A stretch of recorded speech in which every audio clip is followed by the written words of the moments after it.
My name is Tina. At 35, I'm single and still living at home. I've been so immersed in my work that I turned 35 before I knew it. And my job became my lover, so to speak. Well, I'm not particularly concerned about it, and without any hobbies, I spend my days leisurely at home. Just then, the doorbell rang. Who could it be this early in the morning? What? Why? What's going on? My mom was surprised at what she saw through the peephole. I became curious, seeing my mom's reaction, so I took a peek too. Whoa. I couldn't help but utter in a low voice at the sight of the visitor on the other side. It was Mia, my young brother Andrew's ex-wife. I have a younger brother named Andrew who's 5 years younger. He also lives at home, but today he had to work just for the morning. He divorced Mia 3 years ago, but why now? The situation was so unexpected that not only me, but also my mom and dad were left wondering. Andrew's not here, what should we do? Perhaps we should at least let Andrew know. Right, I'll text him later. We should at least hear what she has to say. If it's awkward for you, I can handle it. When they first got married, my mom had a hard time getting along with Mia. It's not that Mia was ever mean to her, but she has a strong personality when it comes to speaking her mind. And my mom, being the type to always put others first, often found herself overwhelmed. Guess I should handle this. Mom, you might just crumble under the pressure again. I decided to take charge and open the door to greet Mia. Hi, it's been a while. Hi, it has been a while, Tina. What brings you here today? Andrew isn't here, he's at work. Oh, in that case, I can talk to you. I have something to share. Her monotone speech was a familiar tune. I led her from the entrance to the living room. My mom and dad were already there in the living room. We all decided to hear what she had to say. So what's up? What did you want to share? What brings you here, Mia? What do you want to discuss? Oh, I'm sorry. I have a favor to ask Andrew. I'd like him to start paying child support. The word child support left my parents and me stunned. Why would she need child support? The puzzling part was that Andrew and Mia had no children together. Huh? Wait, child support? Yes, that's correct. But you and Andrew divorced 3 years ago, right? Yes. Did you two, reconnect during this time? No, we haven't been in touch since the divorce. Then why child support? Well, I was thinking that it might be nice if he could contribute towards the child I'm carrying. We couldn't grasp what Mia was saying. She seemed unfazed by our shocked faces. My parents' faces turned pale, unsure of what was happening. However, I thought it would be best to ask more questions to understand her intentions better. You know, child support is usually paid to your own child, so if the child you're carrying is Andrew's, then it would make sense for him to pay child support, but... Oh, is that so? I'm sorry. I thought I was entitled to it. My current husband told me I could get it. Mia now looked puzzled too. I wondered what her current husband was teaching her, but I patiently explained that there was no need for Andrew to pay child support as it would not even arise. That's odd. There's nothing odd. Wait, did you come here for this? Well, it's for the baby in my womb. Plus, I was hoping that my ex-husband could help out for the child's sake. I had no idea Mia would say something so outrageous. Wouldn't anyone normal think it was strange if they had thought about it? Just as I was thinking that, Mia's phone rang. It was her current husband. She checked the call in the corner of the living room, and it seemed like she was having a dispute. Just as I was wondering if she really believed she could get the money, Dad began to whisper. Mia's saying some crazy stuff, isn't she? Hey, what do we do? What if she says she won't go home until she gets the money? Well, that's just not possible, right? Why would she appeal to the family of her ex-husband about this? I couldn't understand it, but it was clear that her current husband was involved in some way. While I was quietly talking to Dad and Mom, Mia finished her call and came back. She was grinning. I'm so sorry. I made a big mistake. Oh, is that so? That's good. Haha, everything's good now then. It wasn't child support, it was alimony from the divorce trial.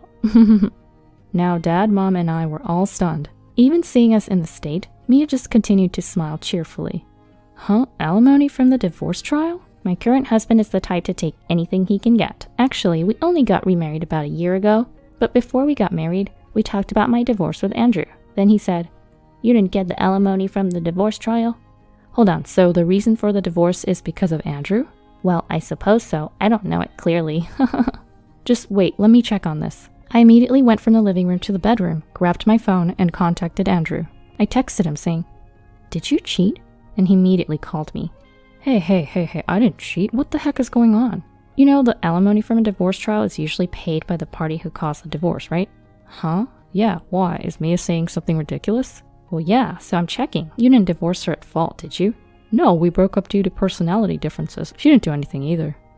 I see. Okay, I'm coming home now. I'll be there in about 30 minutes. After wrapping up the call with Andrew, I returned to the living room, where Dad and Mom were giving me the "Did you find out anything?" look. I nodded and took a seat on the couch. So, I just checked with Andrew, and he said when you two divorced, it wasn't his fault. What do you mean, his fault? Well, to put it simply, it's the one who caused the divorce. That includes you too, right, Mia? I guess so. It's not like we did anything particularly bad. We did fight quite a bit, though.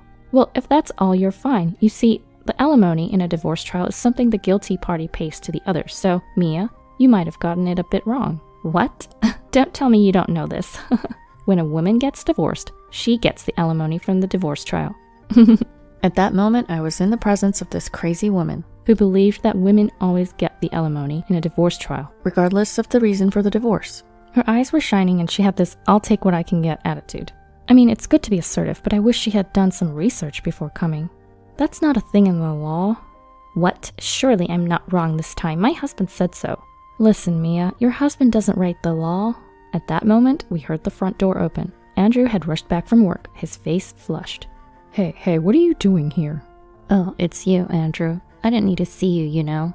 I heard from Mom and Sis you're causing trouble, talking about child support and divorce trial alimonies. So what? It's my right. Huh? Do what you want then. Get out. I'm not paying you a dime and I don't have to. You're responsible for this, Andrew. What? Hey, stop it now. I stepped in to stop the escalating argument. I turned to Mia. I'll talk with Andrew about the details later, but from what I'm hearing now, I don't think there will be any money paid to you. What? Why don't you look it up? Anyway, please just leave for now. When I said that, Mia made a sound of annoyance, slammed the door, and left. About 20 to 30 minutes later, I asked Andrew what prompted him to divorce. With her attitude, the stress was just building up. That's why we divorced. She seemed perfectly fine with it. Maybe it's better to say our values differed. Anyway, I didn't do anything during our marriage to warrant an alimony in the divorce trial. Andrew explained, insisting strongly. However, later that evening, a loud crash suddenly echoed from outside. Startled, I stepped out the front door, only to see a car speeding off. To my horror, a part of our flower bed by the front door had been destroyed. It's her. It has to be Mia. This is the kind of ridiculous behavior that made me despise her. What do you mean? Has something like this happened before?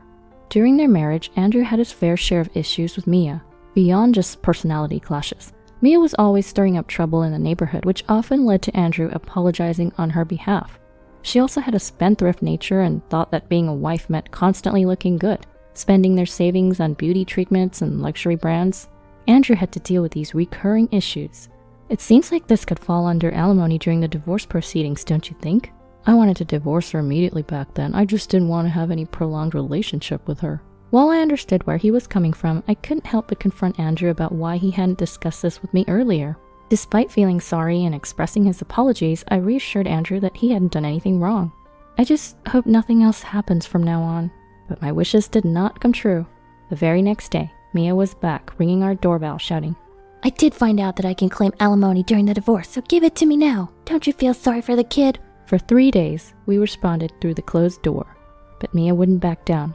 Then, presumably, her current husband started parking his car in front of our house, destroying something with a hammer he brought from their home, and then leaving. This became a routine, and they harassed us for about a week. I wonder if we should report this to the police. Oh, sorry, I have some work to do. I need to go to my room. I have to admit, this commotion was affecting my work. I work from home doing web-related services. Although my work is primarily remote, the constant doorbell ringing had interrupted an important meeting. Hey, Natalie, I just finished up. Phew. Good work. Seems like you're having a tough time. Have you reported it to the police? My parents don't want to escalate the situation, but I think they're reaching their limits. Natalie's my boss at the company. She's a successful woman, married with a child, a true supermom balancing work and child rearing. Her son recently got married, and she seemed genuinely happy. You should probably report it. If you let it continue, it could become a big problem. You're right, it's been a week, and if this continues, it's going to affect my work. But really, it's a small world, isn't it? Strange people are surprisingly close at hand. Do you have anyone like that too, Natalie? Someone who says, alimony in divorce cases should always go to the woman. Actually, I do. It's my son's wife. Natalie and I had a good laugh at that, but then Natalie's face suddenly turned serious. Wait, you don't think... I was shocked by what Natalie said next, and I proposed a plan to her. I thought it could be the perfect way to put a stop to this nuisance. The next morning, the doorbell rang, and through the peephole, I saw Mia and a man standing there. Enough is enough. My husband says we're going to get your divorce settlement. Do you really want to suffer more? Beside her, a man was grinning ear to ear. Smiling, Mia continued to bang on the door. I confirmed the situation through the peephole and decided to open the door. You just don't know when to quit, do you? Well, of course, I'm all about getting what I can. However, seeing the person standing behind me, the confidence in Mia's face vanished instantly. Oh my god, what on earth are you doing? In a twist of fate, Mia's current husband's mother was Natalie. During our previous online meeting, Natalie had asked, I could be wrong, but is her name Mia? After several facts matched up, Natalie had kindly agreed to confront Mia in person. Fortunately, Natalie lived about a half hour away by car and had hurried over first thing in the morning. What do you mean, divorce settlement? What are you trying to do here? No, it's not like that. Answer properly. You've been saying strange things for a couple of weeks now, right? Like, did you know that women can get a divorce settlement? I didn't. I missed out. I don't know if I said that. Well, if you consider this situation and what you've been saying, it all adds up. You and him were scheming something together, weren't you? No, it's not like that. What do you mean it's not like that? And when did you marry this man? As it turns out, there was another ally. John, the real husband of Mia. And the man who was harassing us along with Mia was none other than... You were conspiring with Alec? What a rotten move you made, Mia. No, it's not what you think, John. He's just a friend. We've already found out you and him have been in a relationship for a year now, right? You're finished. I was planning to start divorce discussions soon. What? Divorce? No, you're kidding. No, I just came to get some money. He's just a friend. It's not a big deal. I just wanted to fund my dates. Right, John? Right? You'll forgive me, right? I told you the truth, right? John stared at Mia as if she were trash. The unbelievable scene kept unfolding, as Natalie, Dad, Mom, Andrew, and myself could only stare wide-eyed. Go to hell, I'm not gonna reconcile with trash like you. No, I'm not getting a divorce. I said I'm not. Alec, disappointed by Mia's behavior, tried to flee, mumbling, Well, I'm leaving. Oh, there they are. A police car, sirens whirring, had pulled up in front of our house. Andrew had called the police as soon as the commotion started at our doorstep. You think you can escape? You're as guilty as she is. No, please, I was just fooling around. Fooling around by smashing our flower bed with a hammer. And what about the dents in our walls? At this, Alec started to panic. Well, where's the proof? Show me. If you can, bring it on. No problem. I'll submit the dashcam footage. Huh? Dashcam?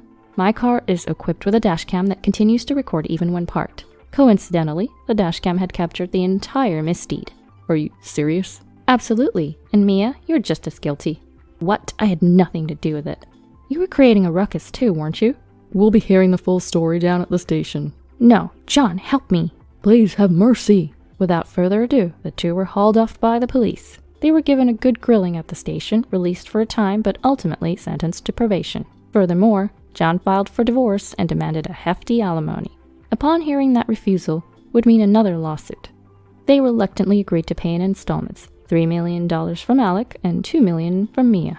As it turns out, they were both jobless, and now they're juggling part-time jobs to make ends meet, without reconciling. And just like that, they stopped visiting, and peace returned to our home. Andrew, regretting his poor luck with women for the past 3 years, has become good friends with John because of this whole incident. They plan on going to a local matchmaking party together next time. So here's hoping they both find someone special.